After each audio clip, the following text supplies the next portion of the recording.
tape, you have 100% control over it. We've had some small run-releases on cassettes. I've got a huge collection of cassettes from either friends that are musicians or that I've collected.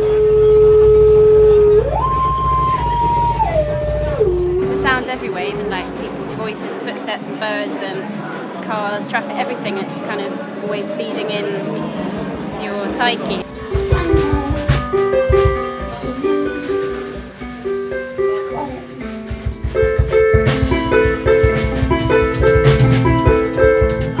It's easy for me to play like that because I play drums and I'm fitting in around other people, but I think that's kind of like trying not to do something that is necessarily correct.